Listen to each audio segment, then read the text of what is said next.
அடுத்த கட்டம்.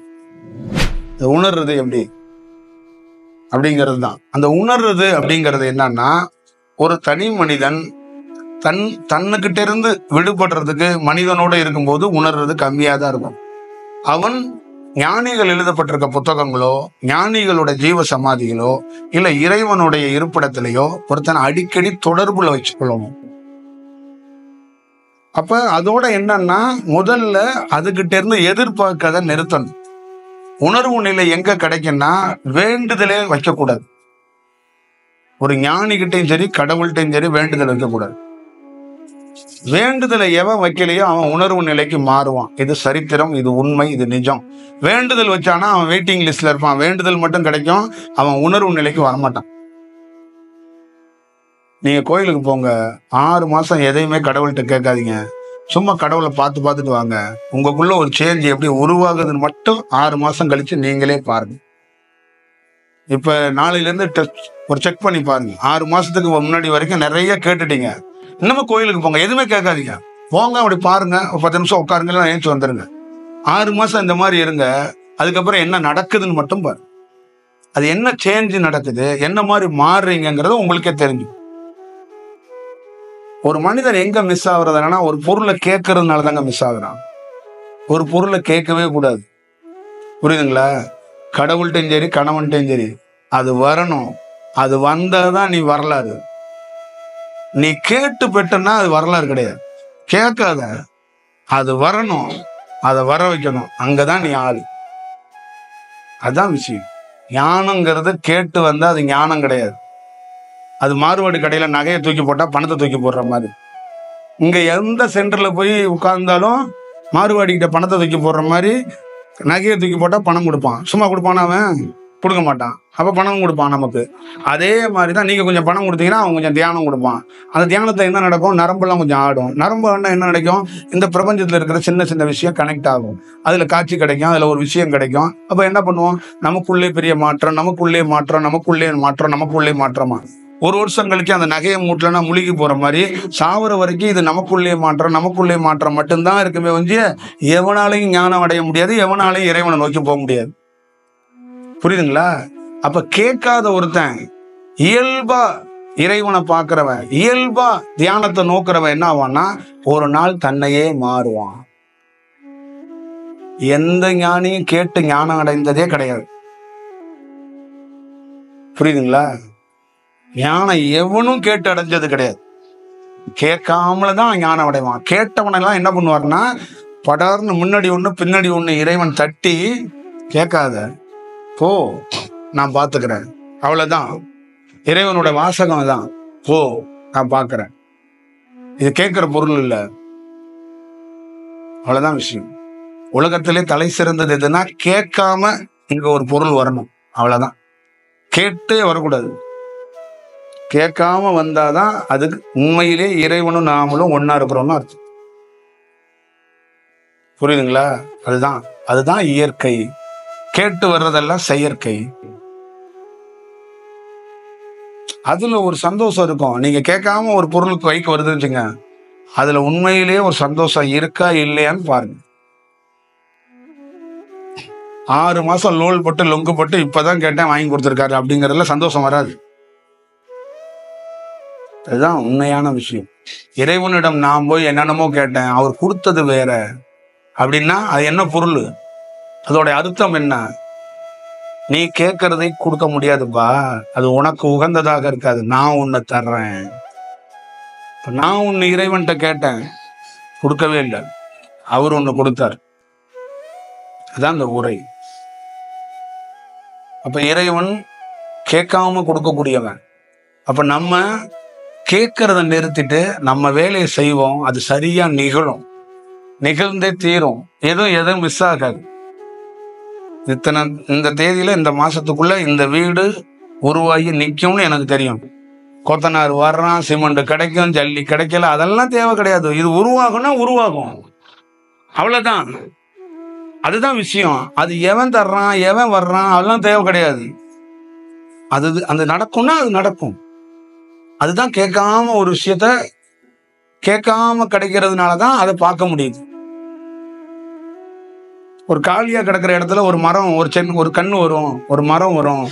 அது 10 பேத்துக்கு நிழல் கொடுக்கும், காய் கொடுக்கும், கனி கொடுக்கும். அது வேற ஒரு உயரத்தை ஏற்படுத்தும்னா கேட்காம இருக்கிறவன் என்ன பண்ணுவான்? அதை கண்டுபிடிச்சிருவான். அவன் தான் ஞானி.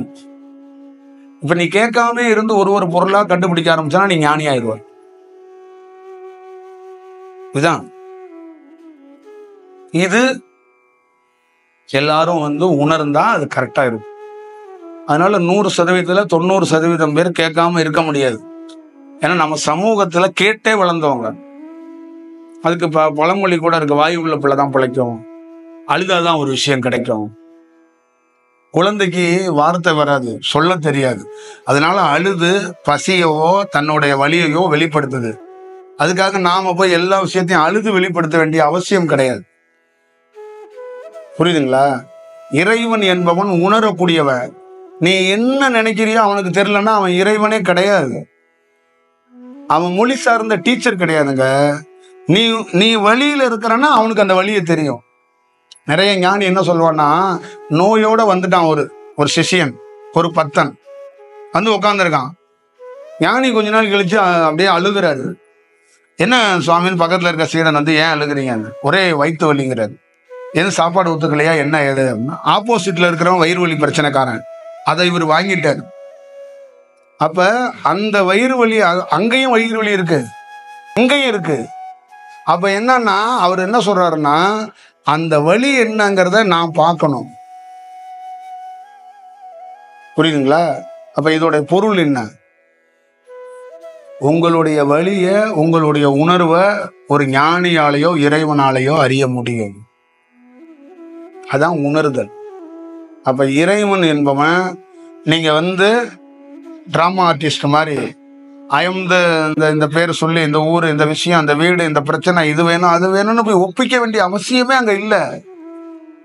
நீங்களா உங்களுக்காக ஒண்ணு போய் அந்த நந்திக்காகலாம் டயர்டாக்குறீங்க. நீங்களா போய் கோயில்ல போய் ஒப்பிச்சு தள்ளுறீங்க. அது தேவையே படாதங்க. அப்படி கடவுள் நீ எனக்கு கேட்டுட்ட நான் உனக்கு கொடுக்குறேன் அப்படிங்கிறதுலாம் இல்லை. அது புரிஞ்சுக்கணும். அங்க நம்மளுடைய எனர்ஜி தான் வீணாகும். சரி, அப்பயும் அதான் நம்ம பல முறை சொல்லியிருக்கேன்ல, அதுதான் சரி. உன்னை நான் மாற்ற முடியாது, உன்னை கரெக்ட் பண்ண முடியாது. நீ சில ஆண்டுகள் இப்படியே புலம்பி தெரிய ஆளு புலம். ஒரு நாள் உன்னையே புலம்ப விடாம ஆக்குறேன்டா போட. ஒரு நாள் புலம்ப விடாம நிறுத்துறது. கொஞ்சம் கொஞ்சமா தியானம் பண்ணியோ இல்ல இறை சிந்தனையோ உனக்கு விதைத்தோ ஒரு நாள் நீ எதுவும் கேட்க மாட்டாங்க, அவருக்கு தெரியுங்க அப்படின்ட்டு போயிரு. அவ்வளவு. அதனால இது நீங்க பார்த்துக்கங்க. இதெல்லாம் கடைபிடிக்கிறது கஷ்டம். இதெல்லாம் கடைபிடித்தா இதுல யார் பயனடைவானா நீங்க தான் பயனடைவீங்க. உங்க வாழ்க்கைய வேற மாதிரி மாறும். உங்க உடல் ரீதியா மன ரீதியா துன்பத்திலிருந்து விடுபட முடியும். நீங்க படிச்ச படிப்புக்கு வேலை கிடைக்கணும் அப்படிங்கிறது, வேலை கிடைக்கலாம் கிடைக்காம போகலாம். ஆப்போசிட்டுக்காக வேலை கிடைச்சே ஆகணும்னு செஞ்சா அது முட்டாள்தனம். ஆப்போசிட்டுக்காக வாழவே கூடாது. முதல்ல அதை நிறுத்து.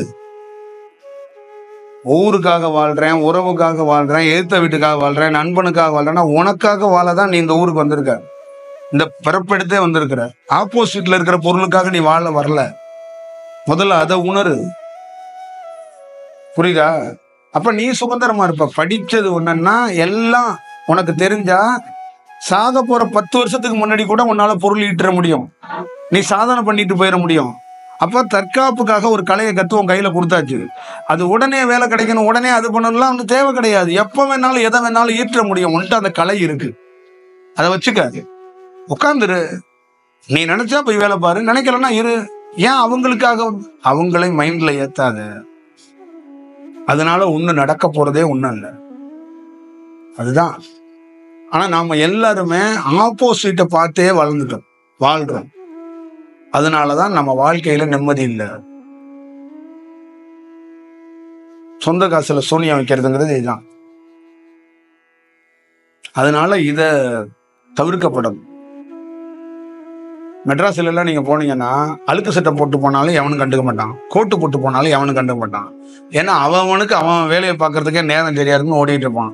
நம்ம ஊர்ல அழுக்கு சட்டை போட்டு போனா அவன் இவ்வளவுதான் கோட்டு போட்டு போனா இவனுக்கு ஒண்ணுமே கிடையாது, கோட்டு போற அளவுக்கு வேணா ரெடி ஆயிட்டான் அப்படிம்பாங்க. புரியுதுங்களா? அப்ப நீங்க ஆப்போசிட்ட பாக்குறத நிறுத்திட்டீங்கன்னா உங்க வாழ்க்கை சொர்க்கமாயிரும். ஆப்போசிட்னாலதாங்க நீங்க பதட்டமாயிடுறீங்க.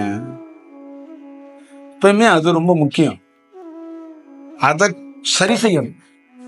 அதுதான் பேஸ். எந்த சூழல்லையும் அந்த வாழ்க்கை, ஒரு வீடு, அது உங்களுக்கானதா இருக்கணும். உங்களை கவர்றதா இருக்கணும், உங்களுக்கு பிடிச்சதா இருக்கணும். யாரையோ கவர்றது, யாருக்கோ பிடிச்சது தேவையில்லை.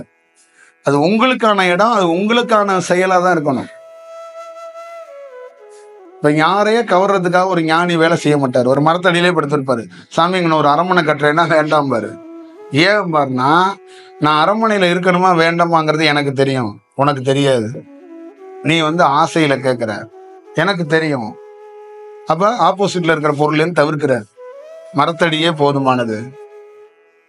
புரியுதா? இல்ல உங்களை மரத்தடியில பார்க்க எனக்கு கஷ்டமா இருக்கு, நீங்க எவ்வளவு லைஃப்ல எனக்கு எவ்வளவு ஹெல்ப் பண்ணிருக்கீங்க, அதனால உங்களுக்கு நான் ஒரு பெரிய வீடு அமைச்சு கொடுத்துறேன், நீங்க அங்க உட்காந்துருங்க அப்படின்னு சொன்னா அவர் மீண்டும் சொல்வார், அதெல்லாம் இல்லப்பான்னு. அப்புறம் என்ன பண்ணிடுறான், அந்த ஞானி அந்த மரத்தடியிலே வாழ்ந்துட்டு ஒரு நாள் போயிடுறாரு, சமாதிக்கு போயிடுறாரு. சும்மா இருப்பானா? நான் அப்பவே சாமிக்கு மாடி வீடு கட்டுறேன்னு, இப்ப சாமியோட இடத்துக்கு ஒரு சமாதியாச்சும் கட்டி போடுறேன்னு பெரிய மாடியை கட்டி ஒரு விளக்க வச்சு அங்க திருவிழாவை வச்சு அதை கோயில் ஆக்கி விட்டுருவாங்க. புரியுதுங்களா? அந்த சாமி என்ன பண்ணுவாருன்னா, என்னுடைய நேச்சரை ஏன்டா செயற்கையாக்கி விட்டீங்கன்னு வரும். அப்ப அவங்க என்ன பண்ணுவாங்க, ஞானிகள்லாம் என்ன உட்காந்து பேசுவாங்கன்னா, கற்பனையான பொருதர் மனிதர்கள் கடவுளே போனாலும் கடவுளை கற்பனை ஆக்குறதுக்கு தான் ஐடியா பண்ணுவாங்க.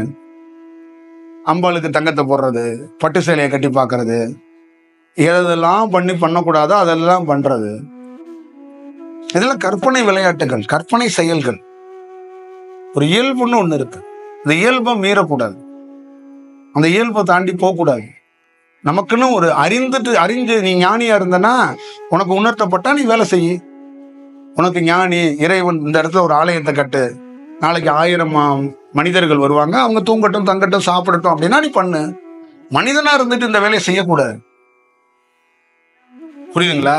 மனிதனா இருந்துக்கிட்டு இறைவனுக்கு போய் கோயில் கட்டுறேன், ஞானிக்கு ஆசிரமம் அமைக்கிறேன், இதெல்லாம் பண்ற வேலை கிடையாது. இதெல்லாம் என்னன்னா, அவர் என்ன சொல்றாருன்னா, நான் தான் உனக்கு கொடுக்க முடியும், நீ எல்லாம் எனக்கு கொடுக்க முடியாது, முதல்ல அது தெரிஞ்சுக்க. உன்கிட்ட 1 கோடி ரூபாய் காசு இருக்குன்னா இன்னொரு வீடை கட்டிட்டு நீ சந்தோஷமா வாழு, எனக்கு கோயில்லாம் கட்டாத. நான் ஒரு ஓப்பன் பிளேஸ்ல இருக்கிற ஒரு ஆளு, எனக்கு ஏன் கட்டுற? இப்படி பல ஆசிரமங்கள் கட்டப்பட்டு அங்க என்ன ப்ராப்ளம் ஆயிடுச்சுன்னா, ஒவ்வொரு ஆசிரமத்திலும் ஆயிரக்கணக்கான கோடிகள் ஆகி போச்சு காசு. அதை எவன் அழிக்கிறது? இப்ப எவனுமே சாமி கும்பிடுறதுல அந்த 1000 கோடி எப்படி ஆட்டைய போறதுங்கிறது ஒரு டீமே சுத்திட்டு இருக்காங்க. புரியுதுங்களா? அதுல என்னன்னா, காசை எடுக்க முடியாது, ஆனா அதுல தலைவராச்சும் உட்காந்துக்கணும், செயலராவது உட்காந்துக்கணும். உங்களுக்கு தெரியுமில்ல, சாமி இருந்தாரு அந்த ட்ரஸ்ட்ல, நாம தான் 10 பேத்துல நானும் ஒரு ஆளு. சாமி கூட அவ்வளவு பெருமையா சொல்லியிருக்க மாட்டாரு. புரியுதுங்களா? விவேகானந்தர் ராமகிருஷ்ணன் பிச்சை தான் எடுத்தாங்க. இன்னைக்கு விவேகானந்தர் ராமகிருஷ்ணன் சொல்லியே 3000 கோடி 4000 கோடி சொத்து இருக்கு. புரியுதுங்களா? அவங்க லைவ்ல எப்படி வந்தாங்க? சோத்துக்கே திண்டாட்டம். கடவுளுக்கு தெரியாத ஞானி வந்திருக்கிறான் சோத்துக்கு திண்டாட்டம்னா, இதுதான்டா நம்ம ஸ்டைல், இதுதான் நம்ம வாழ்க்கை. புரியுதா? இல்லாத மாதிரியே வாழ்றவன் தான் ஞானி, இருக்கிறவன் மாதிரியே வாழ்றவன் பேரு ஞானி கிடையாது. இது நம்ம நேச்சரு. மகாவதர் பாபாட்ட நீங்க ஏன் வீட்டுக்குள்ள வாங்க அப்படின்னா, என்னோட வீடே மரத்தடி தான், இதான் என்னோட நேச்சரு, நான் ஏன் உனக்காக மாறணும்? மாற மாட்டேன். நீ என்ன ஏன் மாத்த ட்ரை பண்ற? நீ மனிதன், உனக்கு என்ன வேணும்? இந்த வீடா? இன்னொரு வீடு வேணுமா? வச்சுக்க, ஆனா எனக்கு பண்ணாத, என்ன உன்னால அறிய முடியாது. புரியுதா? உலகத்திலே என் வீடு ரொம்ப பெரிய வீடு, அதான் வானம். அந்த வீட்டை உன்னால கட்ட முடியுமா? பார்க்க முடியுமா? அப்புறம் இதை தாண்டி என்ன இருக்கு போது? அமைதியா இருக்கணும்ல, இது இருக்க மாட்டாங்க. சாமிக்கு ஒரு கோயிலை கட்டி பார்க்கணும், சாமிக்கு ஒரு வேலை எடுத்து வைக்கணும், சாமிக்கு ஒரு காவடியை தூக்கணும், சாமிக்கு ஒரு குண்டானை தூக்கணும், சாமிக்கு ஒரு அண்டானை தூக்கணும். எதுக்கு இந்த வேலையெல்லாம்? அண்டான் குண்டான்ல நீ வச்சுக்கப்பா, அவன் என்ன அண்டான் குண்டானுக்கு அலைஞ்சிட்டு இருக்கான்? அவன் பார்வதி வேல் கொடுத்தான்னா உள்ள இருக்கிறது ஞானத்துக்குரிய செயல். நீ வேலை தூக்கிட்டு போறன்னா என்ன வேலை எதுக்கு தூக்கிட்டு போற? அதெல்லாம் கதை வேற. உன்னை வருத்தாம ஒரு வேலை செய். உன்னை ஏன் வருத்துற? நீ இறைவனுக்கு உண்மையா செய்யணும்னா, இறைவனுக்காக உன் குழந்தை பிறந்திருக்கு, உனக்கு ஒன்று செய்யணும்னா உன்னை வருத்தாத ஒரு வேலை செய். ஏன் வருத்துற? 300 மைல் ஏன் நடந்துகிட்டு கிடக்குற? ஞானியை நடக்க சொல்றான்னா கதை வேற. ஒரு ஊர்ல மழை பெய்யாது, ஒரு ஊர்ல செத்தவன் எவனுமே மோட்சத்துக்கு போக மாட்டான், அங்கேயே உட்காந்துருப்பான் பேயா. இவர் நடந்து போகும்போது தண்ணியை தெளிச்சு விட்டு அவங்களை விரட்டி விட்டு வருவாரு. ஒரு ஊர்ல போய் படுத்து கிடப்பாரு, பஞ்சம் தீரும். இன்னொரு ஊர்ல கொள்ளக்காரனா இருப்பான், அவனெல்லாம் அடிச்சு விரட்டி விட்டுட்டு வருவாரு. இதுக்காக ஞானி நடந்து போவான். நீ ஏன்டா வந்து திருச்செந்தூருக்கு அங்கே இங்கே நடந்துட்டு அலையிற? உனக்கு என்ன பிரச்சனை? உனக்கு அங்க இருக்கிற அந்த பஞ்சு மிட்டாய்க்காரன், அந்த நல்ல மாவரைச்சி சோறு போட்டவன் எல்லாம் புளிச்ச மாவு பண்ணி விட்ட கதையெல்லாம் நீ பண்ணதுதான். இப்ப எந்த கோயில்ல போய் நான்லாம் ஒரு நல்ல சோறு திங்க முடியல, காரணம் நீங்க பண்ணி விட்ட வேலை தான். அவன் என்ன சொல்றான்னா, இந்த ஊர்ல இருவன் எவனும் சாப்பிட மாட்டான், எவன் வர்றானே தெரியாது, அவனுக்கு என்ன வேணாலும் நான் தோசையை சுட்டு கொடுப்பேன், இட்லியை சுட்டு கொடுப்பேன், அவன் என்கிட்ட கேள்வி கேட்க மாட்டான். அவன் என்ன இந்த ஊருக்காரன் கிடையாது, ஏதோ ஒரு வருவான், ஒரு காலையில தின்ட்டு போவான் அப்படின்னா. இப்ப நல்ல ஞானிகளுக்கு சோறு கிடைக்க மாட்டேங்குது கோயிலை சுத்தி. புரியுதுங்களா? அது இல்லை நீங்க பண்ண வேலை தான். நீங்க உங்க திருக்கரங்களால நீங்க பண்ணி அந்த கடற்கரை, திருச்செந்தூர் கடற்கரை, பழனி மலை, இந்த 6 படை வீடெல்லாம் நீங்க மொத்தமா கதையை சோழியை முடிச்சிருவாங்கன்னு சொல்லுவாங்களா, அந்த மாதிரி முடிச்சு எல்லா வேலையும் பார்த்து வச்சுட்டீங்க. புரியுதுங்களா? அப்ப எங்க நம்ம சாமி கும்பிட முடியுது? பலூன் கடைக்காரன் நம்ம தலையில வந்து பலூனை தட்டி இவங்க வாங்கிக்கங்கிறான். டேய், நான் வேற எதுக்கு வந்திருக்கேன்? இல்ல நீங்க பலூனை வாங்குங்கிறான். நான் வந்து இதுக்கு போறேன், ஒக்கணைக்கல் போறேன், கையை பிடிச்சி ஒருத்தன் இழுக்கிறான், ஏன்டா நான் எண்ணெயை தேய்ச்சிக்கங்கிறான். இன்னொருத்தன் கையை பிடிச்சி இழுக்கிறான், என்னடா வறுத்த மீன் இருக்கு சாப்பிடுங்கிறான். ஒரு ஞானிய வந்து வறுத்த மீனும் எண்ணெய் தேய்ச்சிக்கிறதுக்காக அங்க போறதுக்கு யார் காரணம்? எல்லாம் உங்களுடைய திருவிளையாடல்கள் தான். நீங்க எண்ணெயை தேய்ச்சி வர்றவன் எவன் வந்தாலும், கடவுளே வந்தாலும் இங்க எண்ணெய் தேய்ச்சி தான் அவனும், மீன் தின்னுதான் அவனு கொண்டாட்டான். உங்களுடைய எவ்வளவு பெரிய வீர தீர செயல் எப்படி நடந்திருக்கு பாருங்க. அப்ப இதுல யார் பாதிக்கப்படுறா? இப்ப நான் போற வேற என்ன வேலை? அங்க போய் தியானம் பண்ணணும்ட்டு போறேன், இடம் தேடுறேன், இடமே கிடைக்க மாட்டேங்குது. சும்மா போய் உட்காந்தா கூட 2 பேர் ஒடியாந்துறான் வண்டியில. நீங்க அவங்க எல்லாம் ரேட்டு கூட சொல்லுவாங்க, நான் கூட்டிட்டு போய் இந்த போட்ல காட்டுறேன் உங்களுக்குங்கிறான். ஸோ நான் தியானம் பண்றேன், தியானம் உட்காந்துட்டே பண்ணுங்க, அங்க வாங்க அந்த தண்ணியிலே போவோங்கிறான். நான் என்ன சொல்ல முடியும்? தயவு செய்து சொல்லுங்க, உண்மையே சொல்றேன், என்ன சொல்ல முடியும்? இருக்குல்ல. ஏன்னா நம்ம வீட்டுல சனிக்கிழமை புதன்கிழமை எண்ணெய் தேய்ச்சி குளிக்கிறது அதுல ஒரு தர்மம் இருக்கு. நம்ம வீட்டுல நம்ம பண்ணிக்கலாம். எவன் சொன்னா போய் ஒக்கணைக்கல்ல எண்ணெய் தேய்ச்சி குளிக்கணும்னு? நீங்களே சொல்லுங்க. இந்த பாவநாசா நதியில இந்த ஆறுல, அது ஒரு புனிதமான ஆறு, இந்த அகத்தியர் பால்ஸ்ல, இதுல எண்ணெய் தேய்ச்சி குளிக்கணும்னு அகத்தியர் சொன்னாரா? இது என்ன கதை? அது நம்ம வீடுகள்ல நம்ம தாய் தகப்பன் முதல்ல எண்ணெய் தேய்ச்சி குளிக்கிறது அப்படிங்கிறது என்னன்னா, நம்ம மூதாதையருக்கு செய்யற ஒரு வேலை. நல்ல ஞாபகம் வச்சுக்கணும். தீபாவளி பண்டிகைங்கிறது நம்ம முன்னோரை நினைச்சு கொண்டாடுற ஒரு பண்டிகை. அப்ப மூதாதையரை நினைக்கும் போது எண்ணெயை தேய்ச்சி மொத்தமாக அத்தனை நரம்புகள்ல இருக்கிற கழிவுகளை கூட வெளியேற்றி ஒருத்தன் வணங்கணுங்கிறதுக்காக மூதாதையரிக்காக எண்ணெய் தேய்ச்சி குளிக்கிறது வந்துச்சு. அப்புறம் நாம உணவு பழக்க வழக்கத்துல சில வடிவத்துல மாறி போயிடுறோம். என்ன ஆயிட்டோம் அப்படின்னா, நம்ம ரொம்ப பேச்சாளர் ஆயிட்டோம். முன்னாடி எல்லாம் அரசியல் கட்சியில தானே பேசுவான், இப்ப எல்லாம் வீட்டுல எல்லாருமே பேசுறோம், நான் ஸ்டாப் பேச்சாளர்கள் நம்ம. புரியுதுங்களா? தூங்கும் போது கனவுலையும் பேசிக்கிட்டு இருக்கோம். அதனால பேசுனா உடல் ஹீட் ஆயிடும். அப்ப உடலை பராமரிக்கிறதுக்காக எண்ணெய் தேய்ச்சி விடுறத கொண்டாந்தாங்க. புரியுதுங்களா? அதுக்கேற்ற மாதிரி ஒரு சாப்பாட்டை உருவாக்கி கொடுத்தா, எண்ணெய் தேய்ச்சி குளிச்சா என்ன மாதிரி உணவுன்னா ஒரு உணவு. இது எல்லாம் நம்ம உடலுக்காக ஒண்ணு பண்ணிக்கிட்டது. ஆனா பொது இடங்கள்ல போய் இதை செய்யலாமா? இதை போய் பண்ணலாமா? நம்ம போய் கோயில்ல போய் சோப் போட்டு குளிச்சுட்டு இருக்கலாமா? இந்த சேலத்துல வந்து ஒரு முக்கியமான இடம் இருக்கு, ஒரு மலை இருக்கு. இது என்ன மலை? அது அந்த ஒரு காலங்கிநாதருடைய மலை, கஞ்ச மலை. அங்க ஒரு நதி நல்ல தீர்த்தமா இருக்கு. அங்க போய் இந்த மெடிமேஸ் சோப்பை போட்டு குளிச்சுக்கிட்டு ஒரு 100கணக்கான சோப்புகளை அங்கேயே போட்டு போறாங்க. புரியுதுங்களா? அதுல எவன் பொறுக்குவான்? காலங்கிநாதர் வந்து பொறுக்கிட்டு இருப்பாரா? சொல்லுங்க. அப்ப என்ன ஆகுதுன்னா, நான் சும்மா போனா எங்க தலையில 10 மெடிமேஸ் சோப்பை விற்க பாக்குறான். நீங்க போய் சும்மா குளிக்காதீங்க, அந்த சோப்பை வாங்கிட்டு குளிங்கிறான். இப்போ இதெல்லாம் நடக்குது. அப்போ ஒரு நல்ல நதி எப்படி வியாபாரம் ஆகுது? நீ அர்ஜென்ட்டுக்கு வர்ற அந்த வாளிக்கு 2 வாளியா ஊத்து, 5 ரூபா 10 ரூபா தரேன்னா அது என்ன பண்ணுது? வியாபாரமா மாத்திடுறான். அதே மாதிரி தான் ராமேஸ்வரத்தை தீர்த்தம் சும்மா கிடந்துச்சு. நீ என்ன பண்ண? அர்ஜென்ட்டுக்கு எனக்கு 2 ஊத்து, என் பொண்டாட்டிக்கு 2 ஊத்துன்னு சொல்லி 50 ரூபாயை கொடுத்த. அடுத்தவன் என்ன பண்ணிட்டான்? அவன் 100 ரூபாயை ஆக்கிட்டான். அதை சரி, இன்னொரு பணக்காரன் வந்து 500 ரூபாயை கொடுத்தான். எனக்கு 2 ஊத்து, இன்னும் 2 என் பேத்திக்கு 2 ஊத்துன்னா இப்போ இன்னும் ஒன்னா அது 1000 ஆயிடுச்சு. இப்போ என்ன ஆகி போச்சுன்னா கள்ளசாராயம் மாதிரி அங்கேருந்து நைஸா வர்றாங்க. கடல் கட்டன்னு தீர்த்தம் வேணுமா, குளிக்கிறீங்களா, உங்களுக்கு லைட்டா தெளிக்கட்டுமாங்கிறான். அது என்ன பண்ண முடியும் சொல்லுங்க? அந்த மாதிரி கதையா ஆகி போச்சு. இப்ப இதெல்லாம் ஏன் உருவாக்கணும்? இதனால என்ன ஆகி போச்சுன்னா சிதைந்து போயிடுச்சு ஒரு புனிதமான இடம். நீங்களும் அந்த இடத்த அனுபவிக்க முடியாது. இப்ப எங்களை மாதிரி ஆளுங்களும் அங்க போய் உட்கார முடியாது. புரியுதுங்களா? இப்ப நாங்க போய் ஏதாவது ஒரு கோயில்ல போய் ஒரு சத்சங்க நடத்த முடியுதா? ஒரு தியானம் பண்ண முடியுதா? குருக்கள்லாம் சண்டைக்கு வர்றாங்க. ஏன்னா இந்த கோவில் என்பது கத்தணும், கூன்னு கத்தணும், இல்லைன்னா தேங்காய் முடிய உடைக்கணும். என்ன பேசுறேன்னு எவனுக்கும் புரியக்கூடாது. கோயில்னா இறைச்சல் ஆயிடுச்சு. நீ மௌனமா இருந்தா அங்க உட்காராத, ஓடி போயிருங்கிறான். தியானத்தை பத்தி பேசணும்னா பேசாத, பர்மிஷன் கிடையாது, போய் அறநிலைத்துறையில பர்மிஷன் வாங்கிட்டு வாங்குறான். நீ மௌனமா இருந்தனா, நீ மந்திரம் சொல்லாம உனக்குள்ளே மந்திரத்தை சொல்லிட்டு தந்திரமா உட்கார்ந்து இருந்தனா எங்களை மாதிரி ஆளுங்களுக்கு என்ன இருந்திருக்கும்? அந்த இடத்துக்குள்ள நாங்களும் உட்காருவோம். உங்களுக்கும் பயன் உள்ளதா இருக்கும், எனக்கும் உள்ள பயன் உள்ளதா இருக்கும். நான் அந்த பஸ் ஏறி வர்றேன், நான் ஒரு ஊர்ல ஒரு கோயில்ல போய் உட்காந்துருக்கேன். அதுல பல பேர்பட்ட ஊர்கள் வருவாங்க. நான் அங்கன உட்காந்து இந்த மாதிரி ஒரு வகுப்பு எடுத்தேன்னா எத்தனை ஊருக்காரங்களுக்கு அது நன்மை அடைச்சிரும், எத்தனை செயல் நல்ல செயலா போயிடும். அது எங்க தடைப்பட்டுச்சு? நீங்க பார்த்த வேலைதான்.